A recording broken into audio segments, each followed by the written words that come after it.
Vamos ahora a desarrollar el primer punto, la independencia judicial de otros poderes del Estado, la llamada independencia judicial, que es un tema muy declamado, muy reclamado, pero bueno, debemos saber qué, qué herramientas nos brinda la ley para llevar adelante y para cuáles están pensados para garantizar esa independencia judicial. Debemos establecer como algunas notas esenciales la estabilidad de los jueces permanente, la compensación por sus tareas insusceptibles de ser disminuida, la prohibición para el presidente de ejercer funciones judiciales y el deber de los jueces de ajustar sus decisiones a las leyes del Congreso.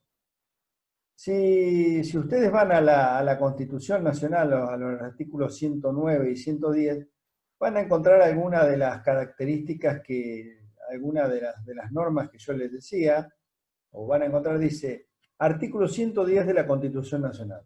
Los jueces de la Corte Suprema y de los tribunales inferiores de la Nación conservarán sus empleos mientras dure su buena conducta y recibirán por sus servicios una compensación que determinará la ley y que no podrá ser disminuida de manera alguna mientras permanezcan en sus funciones.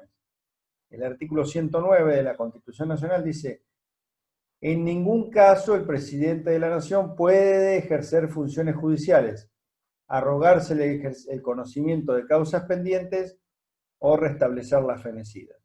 Entonces, esto está claro, es estos artículos, el 109 y el 110 de la Constitución Nacional, son fundamentales para garantizar la independencia de los jueces, o son normas muy importantes porque hacen a la estabilidad en el cargo, a la imposibilidad de que sean disminuidas sus remuneraciones como un modo de presión de remover a un juez de su cargo, así como la imposibilidad absoluta, la prohibición de que el presidente de la nación, léase el poder ejecutivo, en el caso de la provincia de La Pampa sería el gobernador, pueda arrogarse el conocimiento de causas pendientes o restablecer causas fenecidas, es decir, abocarse al tratamiento de una causa.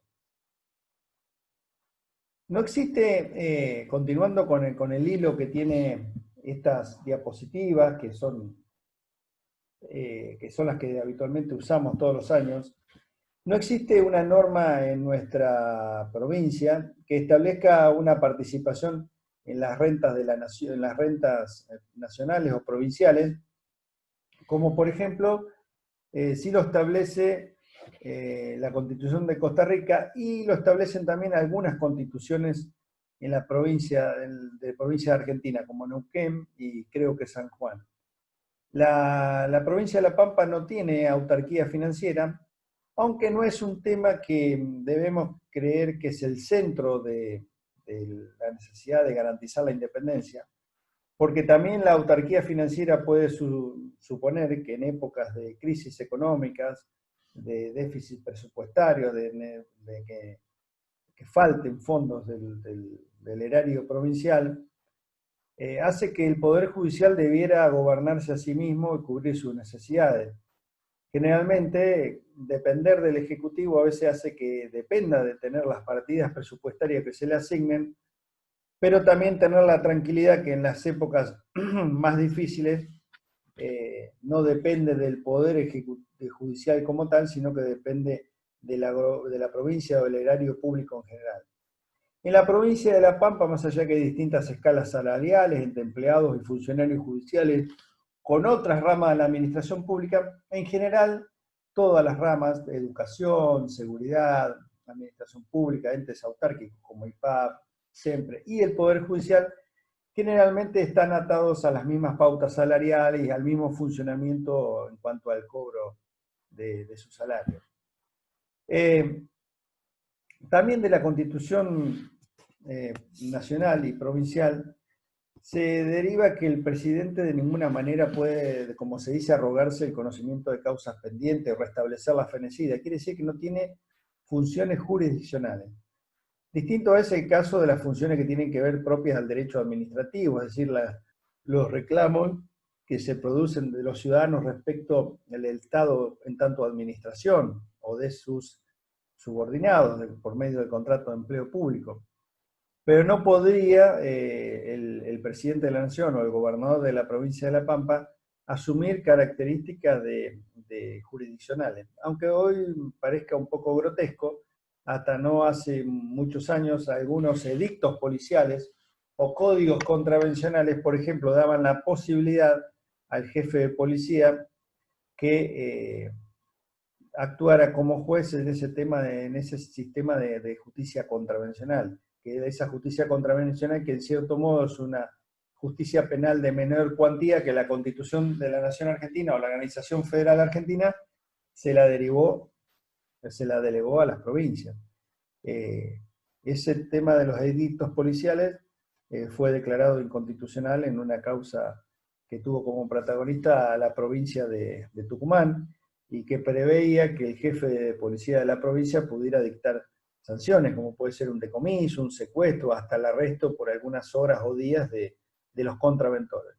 Recordemos eso, que la contravención es una infracción a una ley provincial que tiene una connotación penal porque lleva una sanción, pero que hoy está absolutamente en manos también del Poder Judicial, porque todos los sistemas que tenían que ver con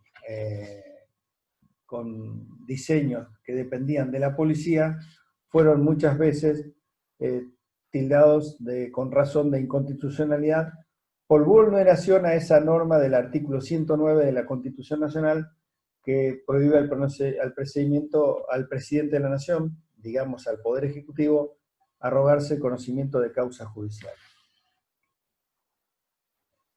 El Congreso de la Nación también carece de facultades jurisdiccionales, salvo el caso del juicio político, que así está designado, es decir, la remoción de los ministros de la Corte como del presidente de la Nación y sus ministros se lleva adelante por una institución llamada juicio político, donde la Cámara de Diputados se divide en una sala acusadora y una sala juzgadora.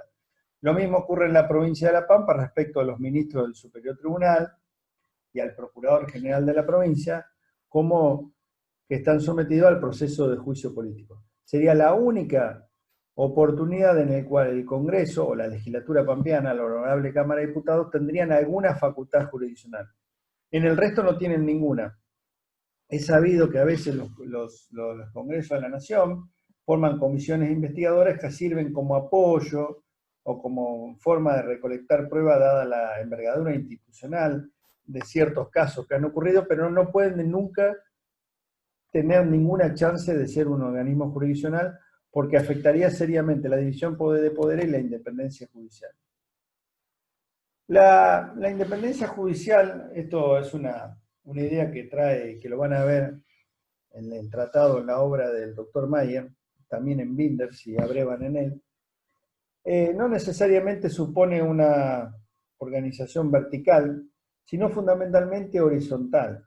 ¿Por qué? Porque uno tiene pensado siempre que, tiene la idea, que la libertad, la afectación de la independencia puede ser, o la tiene emparentada, con presiones que se pueden recibir de los otros poderes, del Poder Ejecutivo o del Poder Legislativo. Pero también el juez tiene derecho a mantener la independencia de sus superiores jerárquicos. Particularmente, en mi caso, como saben en la presentación que les ha hecho el doctor Marul, pertenezco al Superior Tribunal. De ninguna manera podría yo sugerirle, imponerle, obligarle a un juez inferior a dictar sentencia en algún sentido. Por supuesto que el Superior Tribunal tiene funciones de superintendencia y gobierno.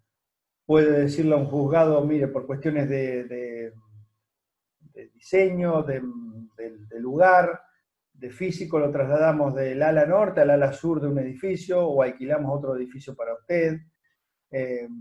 Podemos cambiarlo de piso, podemos mover empleados de un lugar a otro que le hacen falta, pero no podemos llevar adelante ni sugerencias en una causa concreta, ni indicaciones, salvo cuando tratamos un recurso, que ahí ejercemos la facultad jurisdiccional.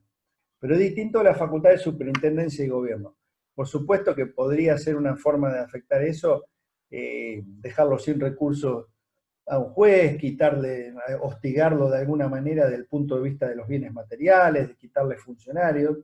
Pero bueno, son cuestiones graves que además deberían probarse. Pero la organización horizontal de los juzgados tiene que ver con eso.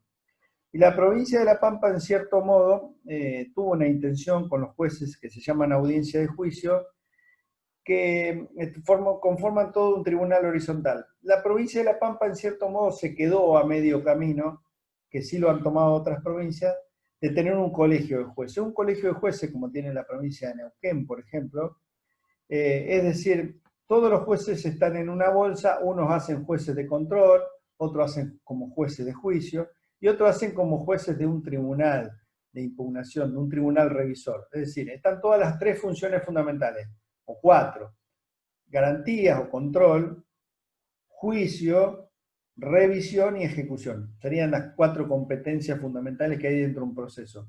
Garantías durante el proceso, la investigación fiscal preparatoria; juicio para dictar sentencia condenatoria, absolutoria; revisión para revisar los fallos, tanto de los jueces de sentencia como de los jueces de control; y ejecución de la pena, de las condenas de los jueces de audiencia. En algunas provincias tienen un diseño horizontal. En nuestra provincia hay un diseño a veces un tanto jerárquico, que los jueces de juicio y los jueces del TIP tienen como una mayor jerarquía, por lo menos salarial, respecto del juez de ejecución y los jueces de control. Pero eso de ninguna manera puede afectar de ningún modo la independencia. Ningún juez, por más que cobre o tenga un salario mayor, podría indicarle a un juez de control lo que debe hacer. Incluso a mi juicio, aunque en algunos lados se diseña de manera distinta, pero Mayer lo explica bien, los tribunales revisores de ninguna manera tienen que tener una cuestión jerárquica encima del tribunal al cual le van a revisar la sentencia. A mi juicio, lo he dicho desde siempre, la audiencia de juicio y el tribunal de impugnación solo tienen una diferencia de competencia, pero no de grado. No hay una cuestión jerárquica. El tribunal de juicio tiene la parte más importante del proceso, que es el juicio. Eso ya lo van a ver durante toda la materia. Todo lo que se haga en el proceso tiene que ver con el juicio, pensando en el juicio, aunque el juicio es lo que menos se da. Pero desde la admisión del caso, desde la admisibilidad del caso, el fiscal siempre tiene que tener en miras el juicio, y la defensa también. El juicio es lo más importante. Y la revisión de ese juicio, que no se reedita un debate, sino que se mira las actuaciones que se hicieron, lo hace el tribunal de impugnación. Ese tribunal de impugnación no es jerárquicamente superior al tribunal de audiencia, tiene una función distinta.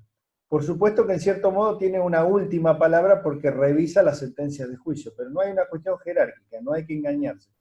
La idea que siempre hay que imaginarse es una revisión horizontal. Por encima de ello, desde el punto jurisdiccional tampoco se debería pensar jerárquicamente, está el Superior Tribunal de Justicia. Sí, el Superior Tribunal de Justicia tiene la jerarquía en cuanto a lo que les decía hoy, las funciones de gobierno. Pero cuando uno diseña un proceso, y en eso fue un adelantado Mayer, recientemente desaparecido, también Binder, hay que pensar en un proceso horizontal, democrático, en que todos los organismos tengan por lo menos la misma jerarquía. El Pacto de San José de Costa Rica, en el punto 8.2h, dice Tribunal Superior, pero no significa jerarquía, sino el poder de reexaminar total o parcialmente el caso sometido. Pero no tiene que ver con incitar a formular un proceso con diseño jerárquico, sino tiende a diseñarse cada vez más tribunales horizontales. Lo óptimo sería, como hay en algunas provincias, que ocupen un lugar, una especie de colegio de jueces, de bolsa de jueces, donde todos hagan todo. Los jueces de control, a veces me toque ser juez de control, controlar que el fiscal respete las garantías de los imputados. A veces me toca ser juez de juicio, evaluar si corresponde condenar o absolver al imputado luego de un juicio oral, público, continuo, contradictorio. A veces revisar lo que dijo el tribunal de juicio y a veces ejecutar la sentencia de otro tribunal.